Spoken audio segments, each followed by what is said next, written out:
Welcome to the Success in Africa podcast with Dr. Modupe, your weekly dose of leadership vitamins to make you successful in Africa.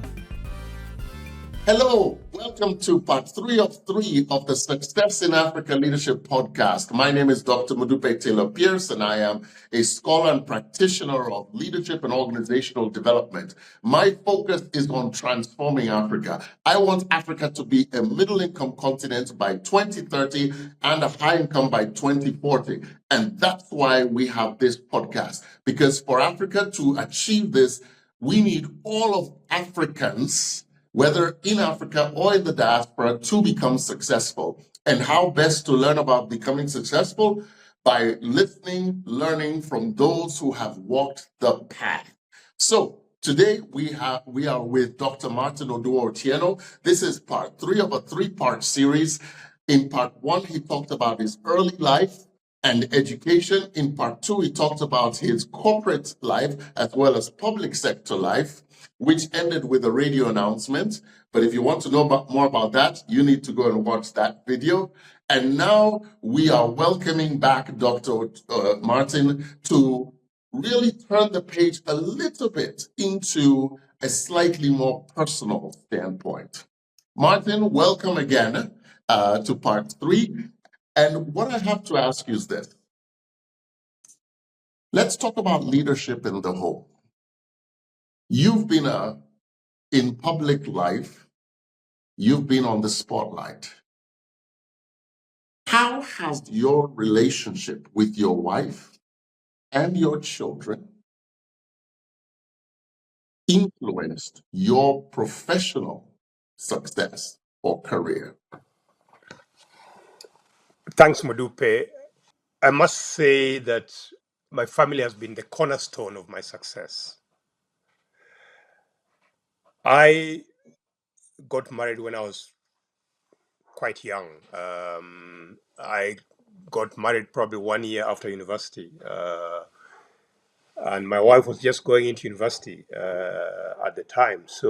And we had our first child at the end of her first year of university. So she then moved in together, and we started living together when we were pretty young. I think I was probably I don't know. I was probably 24 and she was probably 21.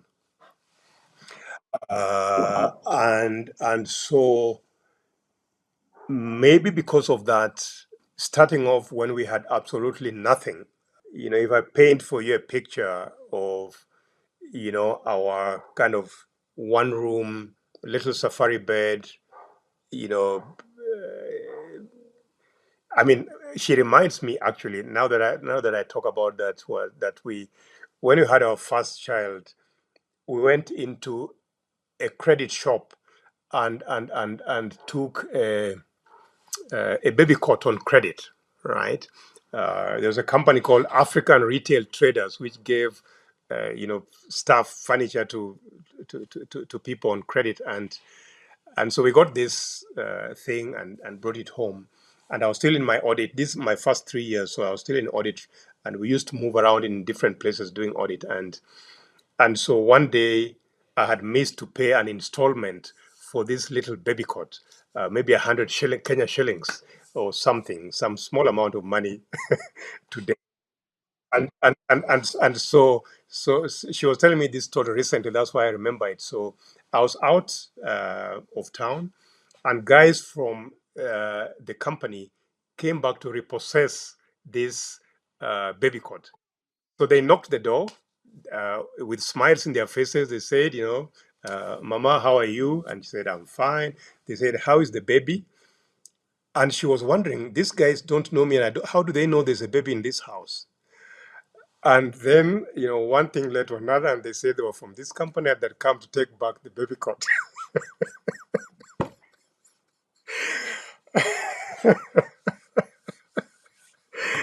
Anyway, that is probably a story for another day, Modupe. But just that, that just tells you where the beginnings of this thing were. And so we then, got our children, 3 of them within the first 4 years. And so we've grown up. The fourth one came 6 years later, but we've grown up as a very closely knit family. And through each of these, be it corporate or public sector roles that I've gotten to, they've always been my first confidants. Uh, consulted them on the moves I was making, uh, got to know, whether I was under stress, whether I was getting a promotion, etc. And I took it upon myself to really stay close to the children as well. I dropped them in school. I picked them up from school in the evening. We shared responsibilities with their mother, with my wife.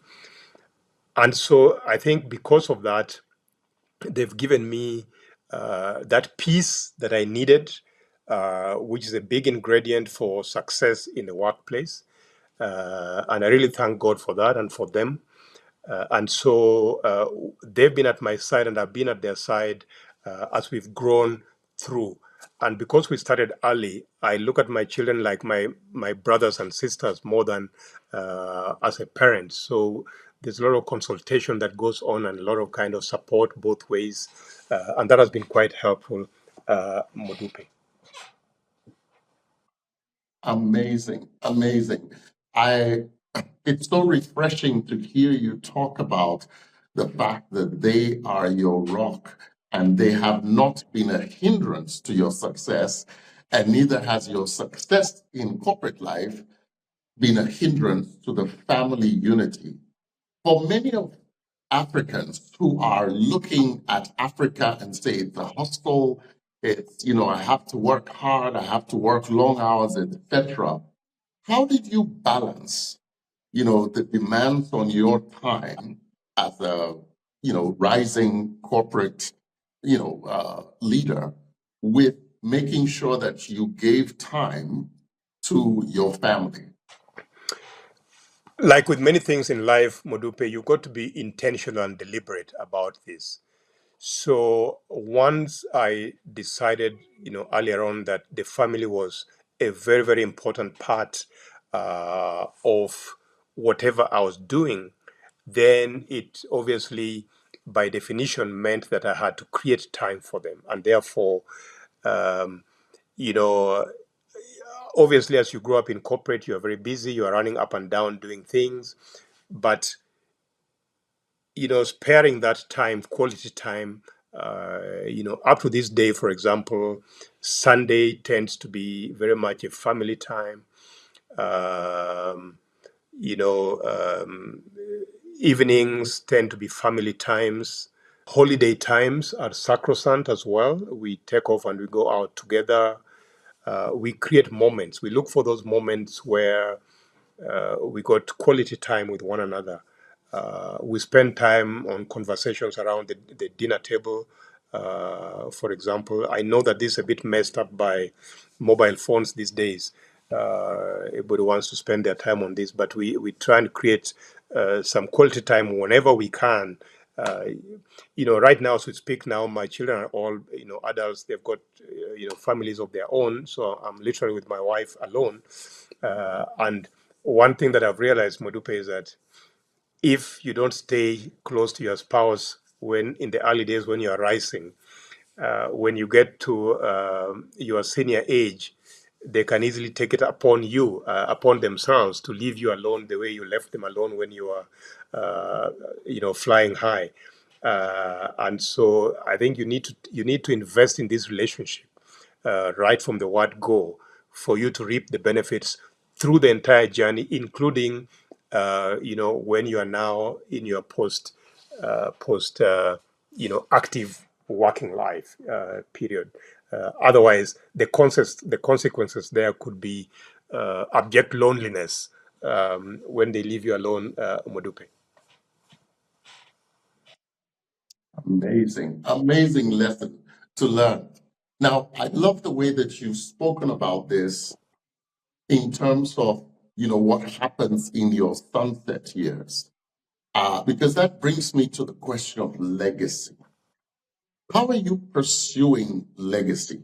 What are you doing? What kind of activities are you engaged in that you believe will help to build that or create that legacy that you want? That's a really interesting question that you asked there, Modupe, because in later life, I've realized that legacy is not something that you wake up in retirement and start building. That legacy is something that you build right from the first day that you embark on whatever mission you embark on. And when I look at myself today, Modupe, with all humility, I think that I've been building legacy right from the first day when I went into that first company, when I went into that manufacturing company, when I went into that accounting profession and accounting leadership, when I went into the banking sector.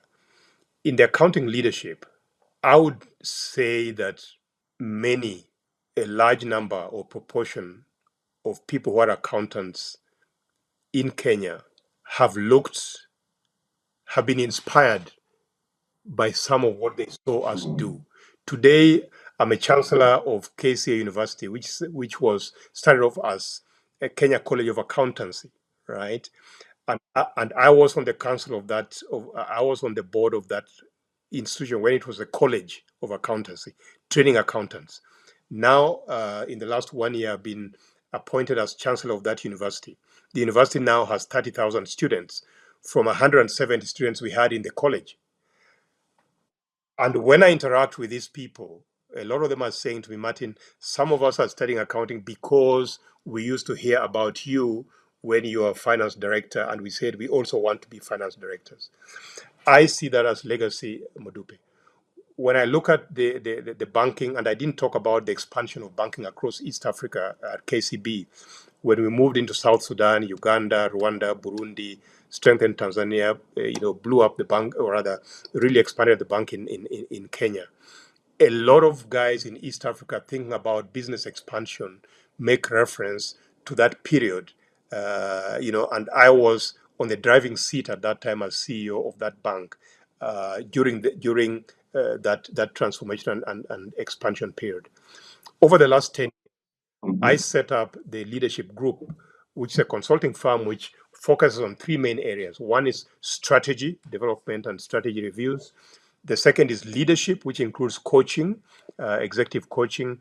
And the third is governance, which includes board governance and governance in its broadest sense, whether it is training or other forms. And through all these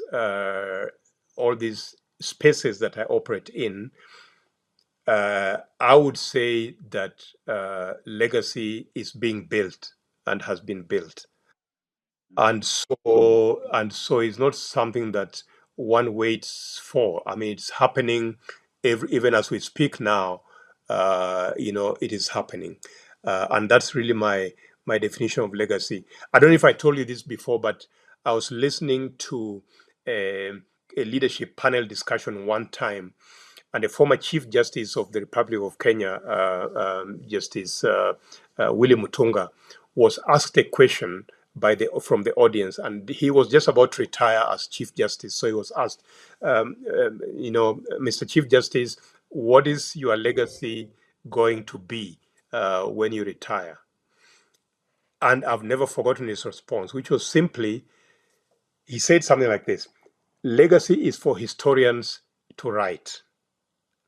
As for me, I wake up in the morning, I go to the office, I give it my best. I do my best each and every moment that I'm in the office. I go home in the evening, I wake up the following morning, I go back, and I do what I'm doing really, really well. When I retire, historians will have to determine what kind of legacy I've left behind. Was I a good CJ or was I not a good CJ? And I haven't forgotten that statement by Justice Mutunga. Fantastic. Now, I know that because I have read him, that you've written a book. And I also know that you are working on another book.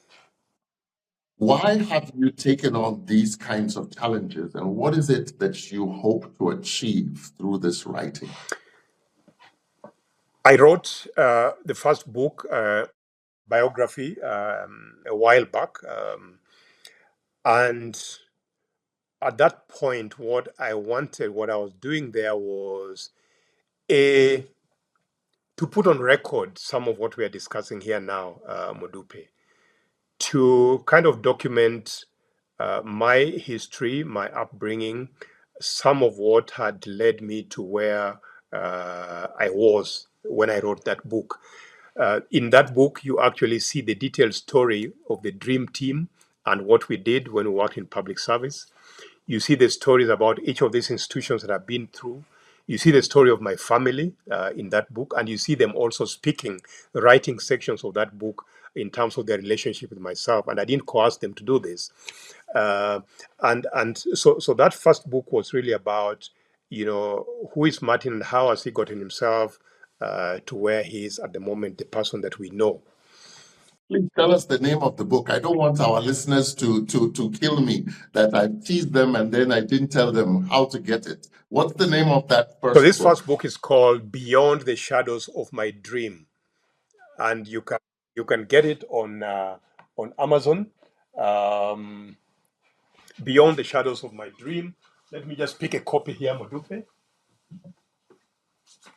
I don't know if you can see this, but this is the title of this is the book, right? Fantastic. Beyond the Excellent. Shadows of My book. All right. So that is so that is a biography. The book that I'm working on at the moment, and which you've made reference to, is a book which is going to be titled Humanized Leadership. This book is premised on the fact that you don't have to lead by brute force. You don't have to leave a lot of blood in your trail for people to know that you are a leader. That you can lead humanely, recognizing that at the end of the day, we are all human beings. If you cut our skin, blood flows out from everybody. And so, how do we get leaders to lead with empathy? How do we get people to lead with respect? How do we get leaders to lead through coaching? How do we get away from the directive styles, old style of leadership, where somebody's holding, a big stick, on your head for you to deliver? How do we humanize leadership? This is what this book is about, and we're planning to launch it before the end of this year, right?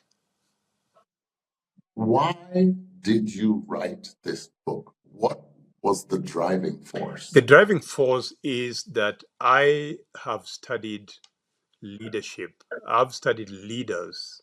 I've watched leaders. I've watched leaders make people cry. I've watched leaders drive people to places where people should never be driven to. I've watched some of these leaders think or say that they are really successful, and maybe their P&Ls have shown that they have made a lot of money. But when you listen to people who have worked for them, they only worked for them because they didn't have a choice. If they had a choice, they would not have been in those environments. And the motivation for this book is to encourage leaders to lead in a way that people remember them in a positive way for how they made them feel. If you've got people who are truly happy to be working for you because of the way that you interact, that you treat them, that you encourage them, that you coach them, that you develop them, they will deliver results. You'll still make those profits, but you'll have happy people as well, people who can always use you as role models, as influencers, throughout their journey, and that is legacy. So this is the purpose of this book. And in this book, I use a lot of my own examples and case studies, some of which we've been talking about here. And so I hope that through this and other similar type of books that people are writing, because leadership is the most written about topic on earth, but this book is slanted towards really focusing on leading in a humane way rather than leading in any other way. Modupe. Amazing. Amazing.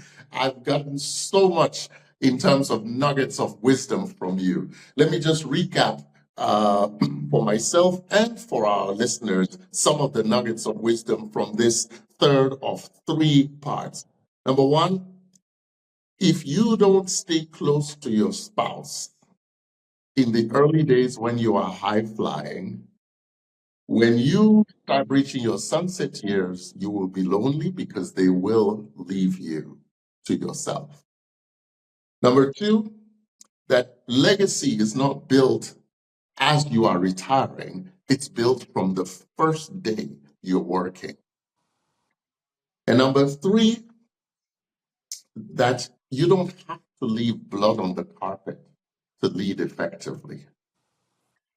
And not every leader who generates numbers in terms of results is necessarily leading people well, because some people are following only because they don't have any other option.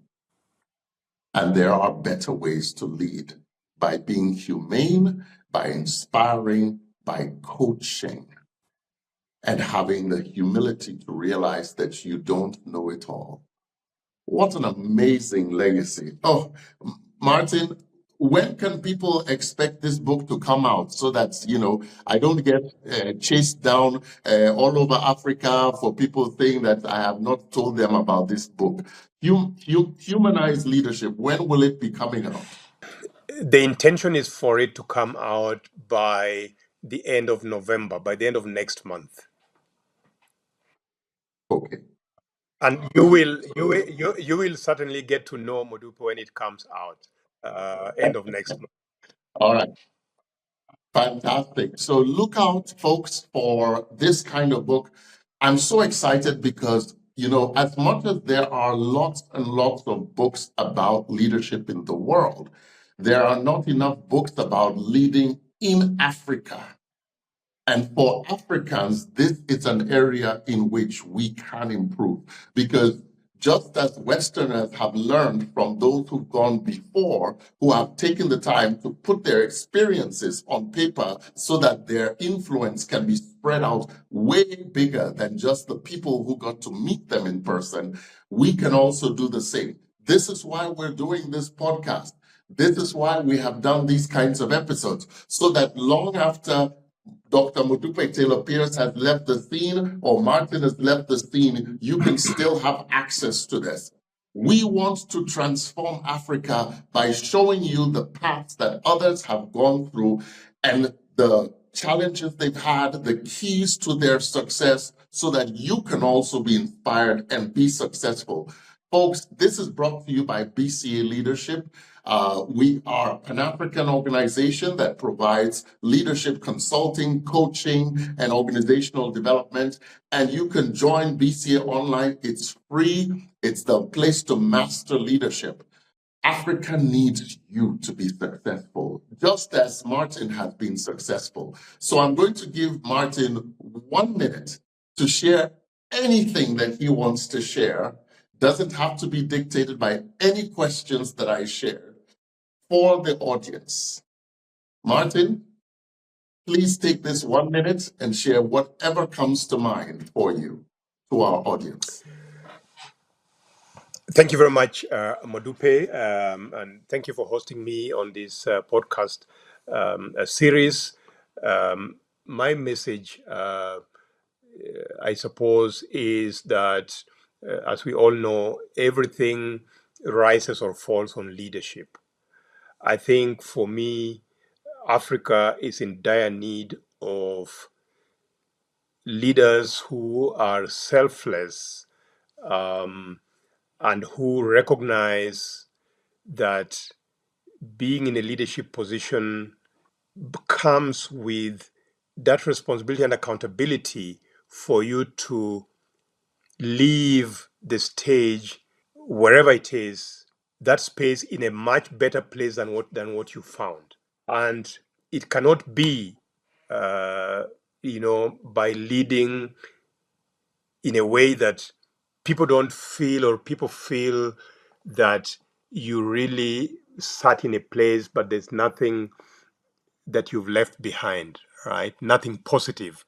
And therefore, leading humanely is something that I would encourage leaders, or encourage people leading today, students of leadership, people coming on the leadership platforms at all levels, to really re-examine themselves and sort of say, what is my vision for leadership? How do I lead to make the world a better place than just making myself a better in terms of my own self and what I've gained or acquired during that period? I need to leave the world, I need to leave the community, I need to leave my family, I need to leave my organization, my country in a much better place.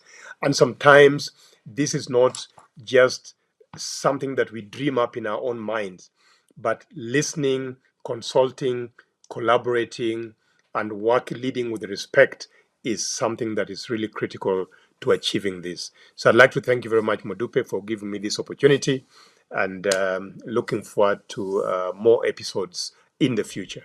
Thank you. Tomorrow belongs to those people who prepare for it today. See you next week.